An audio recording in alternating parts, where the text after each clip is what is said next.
I'm having this back and forth conversation with someone on Twitter, and their biggest missive actually devolves into PlayStation console sales. So I go ahead and I attack that idea because we know that Lin Tao from Sony's Corp has actually indicated that PlayStation is no longer focused on unit sales. Rather, their main focus is MAUs. A lot of PlayStation gamers, I don't think they have actually grasped the weight of PlayStation's pivot in terms of its business. Many of them listen to pundits who cite the 2017 shareholder meeting where PlayStation talked about how they were going to add MAUs as a significant metric. Now they're using that as a profit methodology driver. You can read the two articles, read from 2017, or at least articles written from that time, and read articles written, especially now with her new statement, and see what was actually said by other executives in PlayStation's ranks, and even go back and watch the fireside chat where Linezar, who's one of the financial bosses there in PlayStation, pointed out that some of their strategy included them going off console and putting their games there and generating revenue from these sources. When PlayStation said this, I think a lot of PlayStation fans or whoever raised their arms and started yelling, this doesn't mean that they're leaving hardware. No one said they're leaving hardware. Why? Their MAUs are predicated significantly on their hardware. The problem, though, is many of you said when MAUs became, and you said this when Xbox did this, when Xbox focused on MAUs, that it's because they couldn't sell hardware. And so they were going to exit the hardware business, become a third-party publisher, and not worry about consoles. Y'all made that categorization. That's why you guys had to raise your hand and yell to everybody, no, don't misread the statement. You were defending exactly what it is that PlayStation was doing, but you didn't defend Xbox when they did it, so you felt that same kind of miss was going to be used against PlayStation. But here's what many people are not paying attention to, and this is a little bit frustrating because you'll see a lot of PlayStation pundits talk A through Z, but none of them can actually indicate why PlayStation is making these moves. None of them can point out to anything. In fact, I was looking at Nib95's own missive as to PlayStation's financials, and his conclusion was, sure, I can see that they're making this amount of money, but all that they've basically been able to pull out of this, and this is what he said, is about a certain amount, which makes about 2% or so of PlayStation's revenue that they've pretty much been able to attain from PC. What Nibs95 did not point out was PlayStation was a dominant force on Steam last year. I haven't told you guys too much of this.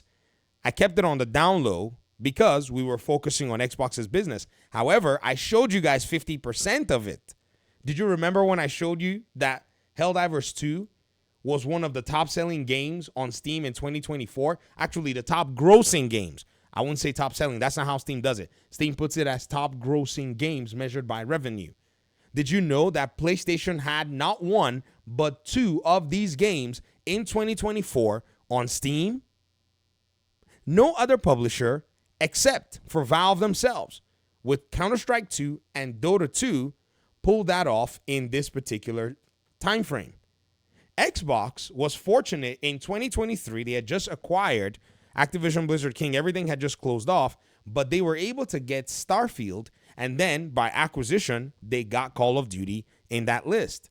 In the case of PlayStation, without an Activision, they were able to make it into this list with 2 games. Now, Destiny 2 had always been a significant charter in terms of this particular metric for the past year or so. So PlayStation looks and says, we can make money without selling console units. Like, the conclusion is almost astounding to anyone. We're a console-based company. Almost all of our business is predicated on selling these hardware units. We also sell other third-party software, which competes with ours. Because if our players are not buying our first-party software, then other companies are pretty much extracting money from our hardware. Sure, we get 30%, but we'd love to get a higher cut in terms of every software sold because we're investing money in our software. We'd like to make good ROI, and do all this stuff. Right? So at the end of the day, what happens? They start moving their games to where gamers are going to buy them. They move their games to Steam, and they start to see success on the single-player games. By the way, the single-player games have been gracing this list for a very long time. And then now they're able to get into the multiplayer list, and look where they landed on Steam. Piscatella was also telling y'all every week in, week out that, hey, yes, everybody may be playing stinking Fortnite on your console, but look over here, the PC gamers, of which we know, it kind of clowned the PlayStation user base. It is what it is, right? It is what it is. The PlayStation users are over there. Sorry, the Steam users are over there playing more of your own so-called first-party live service game than you guys are. The data was always there. Y'all saw it too, and y'all did not pay attention. If you go look at the weekly tracker and look at the Steam one, because there was the console ones for PlayStation and Xbox, and Matt Piscatella started putting the Steam one, and everyone started breaking it down into 3 regions, US, Canada, and Mexico. You'll see Helldivers 2 on all 3 of them. Look here, number 4. In the weekly tracker for US, it's Helldivers 2. Weekly tracker for Canada, Helldivers 2 is at number 4. Weekly tracker for Mexico, Steam Mexico, Helldivers 2 is number 5. PlayStation looks and says, we're winning. Not on their own console, though. But they're winning anyways. Because Xbox 2 is winning and looking like, oh my gosh, we're winning. Not on our console. On our console and outside our console. And so now they're looking at this business strategy and saying, this is a valuable way to make money. This is why exclusivity is going down the drain. For those who continue to tout this stuff, they've tasted money. The moment they saw that dough, it was it. You could sit here and shout all day, oh, they're only going to bring live service. They're not going to bring single-player games. Whatever the heck it is you want to go ahead and quantify it as. They are investing more money into the live service games than they are traditionally. They told you that like last year, 2 years ago, that they were going to move a specific percentage, a higher percentage to the live service. Remember?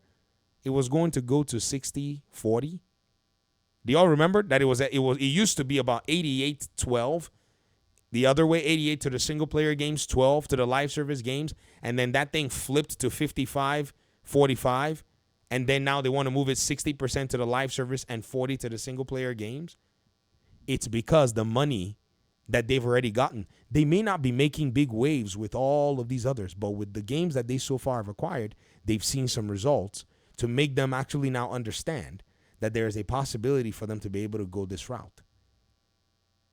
So, I recommend that every PlayStation user that continues to scream console sales, that you go get yourself well acquainted with PlayStation's business outside the console. It will give you a very good idea as to what PlayStation is going to do. They are not going to, for the sake of your console war, listen very carefully to me. For the sake of your console war, they're not going to go ahead and bother, okay, to not make money. It's only those of you that like to, feel warm inside and continue to tell everybody that, oh, you like this, non-exclusivity because of kumbaya. Or those of you that like to try to maybe in a sense go ahead and gaslight and try to call everybody else socialist or communist or whatever the heck it is you've been calling people lately these days because they are basically looking that exclusivity is pretty much going down the drain. That's where I think you're going to get a real good sense as to what PlayStation is doing. Anything else is just child's play. Go look at their money, where it's coming from. All y'all want to do is sit there and say, PlayStation is making all this money. You think they don't want to make more of it? And they want to make it fast, where they don't have to move millions of consoles for Epic Games. That's what they've been doing. They've been moving millions of console units for freaking Epic Games and Activision and everybody else. They want to get their bones, which is good. Those live service monies are going to go in to more, should go in. I'm not going to speak for PlayStation. They need to set that their release cadence, in a different frequency. But that money should go into them producing more games for PlayStation users. The question is, are they going to do it or are they going to sit on it and increase their profit margins? Someone should be asking that. Peace out.